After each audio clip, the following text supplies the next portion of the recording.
Thursday, June 21st, 1979. In the small community of East Liverpool, Ohio, 16-year-old Evelyn Louise Davis and her mother Lou Davis are taking advantage of the early summer weather by sunbathing in the backyard of their home along Clark Street. Around 2 p.m. that day, a friend of Louise's, Robert Wooten, drops by the home and advised that his wife Darla had returned home from a vacation and was eager to see Louise again. Promising her mother that she would return home by 10 p.m., Louise left with Wooten. Her family has never seen her again. 4 days later, her disappearance would be completely overshadowed by the tragic triple murder of Deborah Taylor and 2 of her children, a murder to which Robert Wooten later confessed. 40 years later, questions continue to linger, suggesting that these 2 events were not isolated incidents.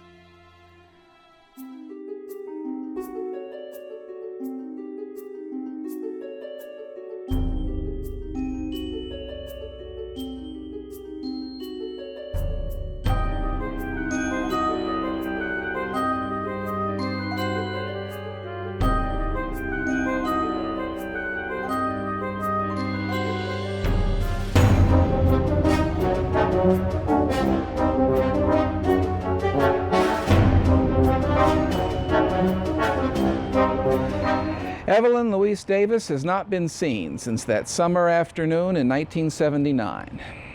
Now, some feel that she disappeared voluntarily, possibly aided in her flight by Robert Wooten. Others are not so sure. Many feel that Louise was a victim of foul play and that the murder of Debbie Taylor and her 2 young children is directly related to her disappearance. Today, Robert Wooten continues to maintain that if Louise is dead, he played no role in her death. Whatever the truth may be, one thing remains certain. The township of East Liverpool has never forgotten the tragic series of events of that summer 40 years ago.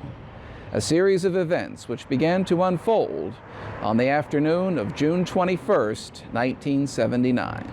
Situated on the Ohio River, directly opposite the town of Chester, West Virginia, East Liverpool, Ohio is a mostly suburban community in the heart of the once thriving region known as the Steel Belt. A large portion of East Liverpool's residents found employment in one of the many factories and mills which once made the Upper Ohio Valley a powerful cog in America's industrial machine. By 1979, however, the boom days of the region had begun to slide into memory. A sharp economic downturn, along with a decreased demand for the steel which once flowed out of the area like water, plunged many of the former mill towns and smaller communities into virtual depressions. Factories shut down and closed their doors, and the once thriving Steel Belt gradually came to be known nationally as the Rust Belt. East Liverpool was far from immune to these economic woes. As the number of employed residents started to decrease, the number of violent crimes, drunkenness, and drug use started to increase. Some feel that this sharp increase in crime and unemployment may have led, directly or indirectly, to the tragedies of June 1979. Evelyn Louise Davis was born on July 29, 1962. In June of 1979, Evelyn, known to her family and friends by her middle name, lived with her mother Lou, father Lester, and sister Rachel along Clark Street in the eastern end of Liverpool Township. At age 16, Louise already had a somewhat dubious reputation. According to her family and local law enforcement, Louise had attempted to run away from home on at least one previous occasion. In June of 1979, Louise was 4 months pregnant with her second child, her first child having recently passed away. Despite her reported rebellious streak, Louise, by most accounts, lived a fairly normal life with her immediate and extended family in East Liverpool. She was close and even protective of her younger sister, Rachel, and good friends with her cousin, Barbara Davis. June 21st, 1979, brought with it the sun and heat typical of the summertime in the upper Ohio Valley. Early that afternoon, Louise and her mother decided to take advantage of the cooperative weather by sunbathing behind the family home. According to family, as well as published accounts, the events which would lead to Louise's disappearance started at approximately 2 p.m. when Louise's friend Robert Wooten drove up to the Davis home. Louise was friends with Wooten's wife, Darla, who had been out of town for an extended period of time. Wooten, along with his wife, were living at the time in the home of Robert Davis along nearby Alpha Street. Louise's mother reported that Wooten told Louise that Darla was back in East Liverpool and that she wanted to see Louise. Louise, anxious to see Darla again, changed into her street clothes and left with Wooten. Her mother advised her to be home by 10 p.m., and Louise promised that she would be. Just what transpired over the next 24 hours has become the subject of fierce conjecture, but suffice it to say, Louise was not home by 10 p.m. Given her occasional propensity for rebellious behavior, Louise's family were concerned but not panicked. That is, until the following day. While out running errands, Louise's father Lester and her sister Rachel crossed paths with Robert Wooten. Lester naturally asked Wooten if he had seen Louise or knew where she was. Wooten is said to have replied that he had helped Louise run away from home the previous day and that she had no plans to return. Wooten added that he had last seen Louise on Pennsylvania Avenue near the stop-and-go store and what was, at the time, a bus station. Their concern now heightened, Lester and Rachel Davis returned home and contacted the Liverpool Township Police Department.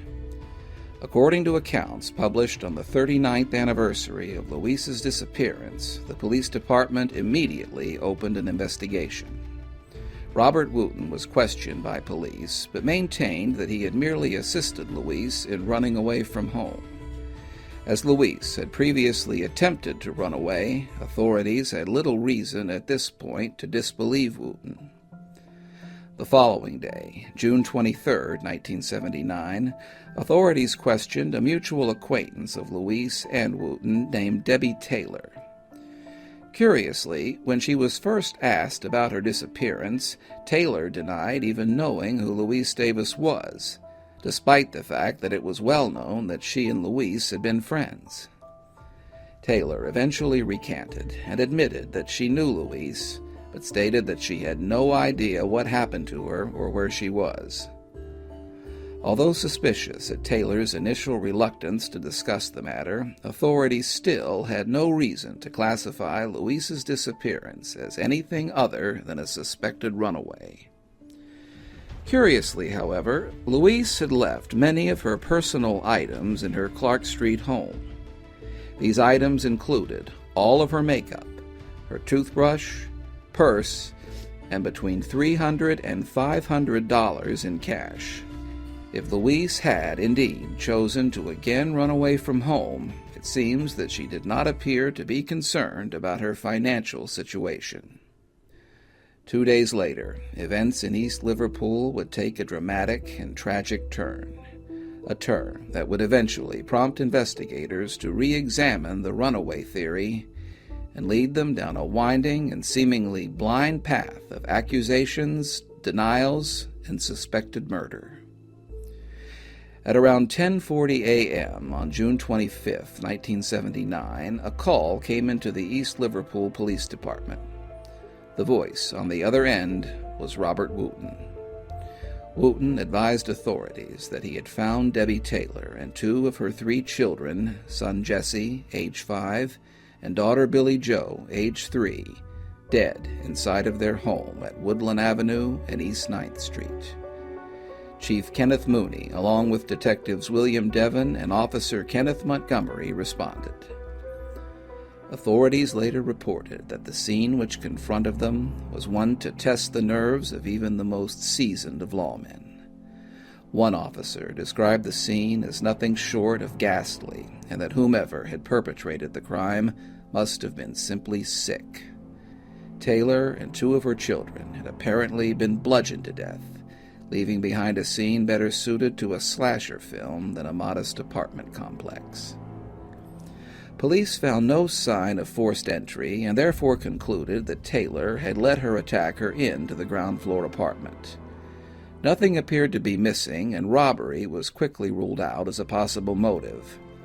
Taylor had recently obtained a divorce from her husband, who was found to be over 1,000 miles away in Texas. Taylor, whose maiden name was Davis, was the sister of Louise's friend and Robert Wooten's wife, Darla. On Saturday, June 30th, 1979, East Liverpool police announced that Robert Wooten had confessed to the triple homicide and been taken into custody. Detective and future Mayor William A. Devon was largely credited with eliciting Wooten's confession. 4 months later, Robert L. Wooten was tried and convicted on 1 count of murder and 2 counts of aggravated murder, the equivalent of first-degree murder. He was sentenced to 3 life terms in prison. Amidst the shock and fervor following the Taylor murders and Wooten's arrest, the disappearance of Louise Davis remained submerged until July 21st. That day, the East Liverpool Evening Review published the first account of Louise's disappearance, a small 6-paragraph blurb accompanied by a black-and-white photo which appeared at the very bottom of the front page. East Liverpool police have maintained since 1979 that their investigation into Davis's disappearance has never ceased. However, in 1979, authorities were still of the opinion that Louise had, in all likelihood, vanished of her own accord, possibly aided in her flight by Robert Wooten. No one seems to have hinted at any possible connection between the Taylor and Davis incidents until June of 1980, when another dramatic turn of events forced law enforcement to consider otherwise. Seemingly out of the blue, an unsigned typed letter was received by then Columbiana County Prosecutor David Tobin. Written in a blunt, almost arrogant tone, the anonymous writer advised authorities that they were following the wrong scent, and that Louise Davis had not run away from home, but instead had been murdered by Robert Wooten. The letter went on to describe in great detail where authorities could find proof that the author was sincere and the letter not a prank. In part, the haunting manuscript read, quote, "I am writing you concerning Louise Davis. I know where you can find her, or should I say, her body. I can also prove that Robert Wooten did it.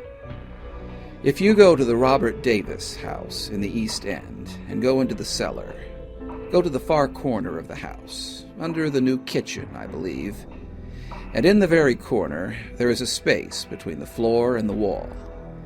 In that space you will find the clothes Louise was wearing the day she was last seen. All you have to do is take these clothes to Louise's house and see if her family recognizes them. I'm pretty sure that they will. I think that I have told you enough for you to know that I am telling the truth. So do as I say, and you will get the body and the proof you need to convict Wooten, if he lives that long. Debbie is not alive, so why should Wooten be alive? Is this what you people call law? Glad to be of service. Signed, a friend." Despite their initial skepticism and the tenuous nature of this information, Liverpool Township Police, including Detective William Devon, decided to follow up and paid a visit to the Robert Davis home on Alpha Street. Several officers searched the home's basement. Both to their surprise and horror, they found what they were looking for. In one corner of the basement, an officer came across a brown paper bag wedged between some boards. Inside were 3 articles of female clothing: the upper portion of a bikini-style bathing suit, a tank top, and a pair of blue jeans with red designs on the pockets. Years later, in an unpublished manuscript by Glenn H. Waite, made public by the East Liverpool Historical Society, Detective William Devon recalled how his heart suddenly sank.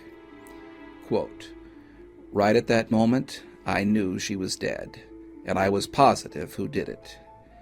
The jeans really stuck out in my mind, because they had some sort of red design on the pockets. I remembered from the reports that the jeans Louise Davis was wearing had a red design." As the anonymous letter had foretold, Louise's parents later positively identified the clothing found in the Davis basement as the ones Louise had been wearing on June 21, 1979. Police later brought dogs to the scene in an attempt to follow Louise's scent from the Alpha Street residence. A 3-day search turned up no sign of Louise Davis. However, the dogs always seemed to follow the same general path: behind the Davis home, up the hill, and into the woods. The clothing worn by Louise Davis on the day she disappeared had now been found in the former residence of the last man to see her alive, and a man convicted of killing a mother and her 2 children. Detective Devon decided it was time to have another talk with Robert Wooten. During a jailhouse conversation in July of 1980, Wooten again admitted to knowing Louise and helping her to run away from home, but denied having any direct responsibility for her disappearance. Wooten tentatively agreed to meet again with Detective Devon, only to later call and cancel the meeting within days of the set date. As always, it must be stressed that Robert Wooten has not been convicted or even named as a suspect in Louise Davis's case. As such, his innocence, with regards to Davis at least, must be presumed until the legal system says otherwise. Robert Wooten continues to serve out his 3 life sentences at the Belmont Correctional Institution in Ohio. Today, he is 63 years of age. 3 times he has come up for parole, and 3 times he has been denied. Detective William Devon retired from law enforcement in 1984. In 1995, he was elected mayor of East Liverpool. He died in 1996. The former homes of Louise Davis and Robert Davis still stand and are still private residences. The apartment complex where Debbie Taylor and her 2 children were murdered has since been demolished. Louise's mother, Lou, passed away in 1990, her father, Lester, in 1999. Today, her sister, Rachel, continues the battle to keep her big sister's story in the spotlight. Even with the separate conviction of Robert Wooten and the anonymous letter which led them to their strongest clue, authorities here in East Liverpool appear no nearer to a resolution than they were in 1980. Robert Wooten continues to insist that he did no more than to assist Louise in her efforts to run away from home. Just how 3 articles of her clothing came to be found in the basement of his 1979 residence has never been determined. Now, one footnote to this story, which often goes underreported, is the fact that Louise was 4 months pregnant with her 2nd child at the time she disappeared. Assuming Louise did run away from home and was not a victim of homicide, she would have given birth sometime in November or December of 1979. If her 2nd child survived, he or she would today be 39 years of age, and may have no idea whatsoever that they may hold the key to unlocking this 40-year-old mystery. Evelyn Louise Davis was just 1 month shy of her 17th birthday when she disappeared on June 21, 1979. Today, she would be 57 years of age. At the time of her disappearance, Louise was 5 feet 2 inches tall and weighed between 110 and 115 pounds. She has dark brown hair, brown eyes, and was described in 1979 as having a medium build. Louise has a scar on her lower lip and a birthmark on her right wrist, which is said to turn red in color when she is nervous. Louise was last seen at her home at 1340 Clark Street in East Liverpool, Ohio, by her mother at approximately 2 p.m. At that time, Louise was wearing blue jeans with red designs on the pocket, a V-neck t-shirt or sweater with horizontal yellow and white stripes, and clog-type shoes. While her blue jeans were recovered approximately 1 year later, her shirt and shoes have never been found. At the time she disappeared, Louise was 4 months pregnant with her second child. If she brought the child to term, he or she would have been born sometime in November or December of 1979 and would today be 39 years of age. Convicted murderer Robert L. Wooten told authorities that he drove Louise to the stop-and-go store at 1254 Pennsylvania Avenue. At the time, the building across the street from this location, now the East Liverpool Street Department, housed a bus station. Wooten claimed that he last saw Louise entering the pickup truck of a man named Frank Gwynn. No one in East Liverpool ever recalled knowing a man by that name.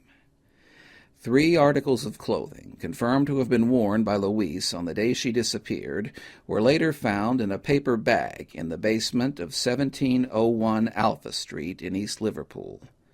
Robert Wooten and his wife Darla were known to have lived in that residence at the time of Louise's disappearance. If you have any information concerning the disappearance of Evelyn Louise Davis, please contact the Liverpool Township, Ohio Police Department at 330-483-3102.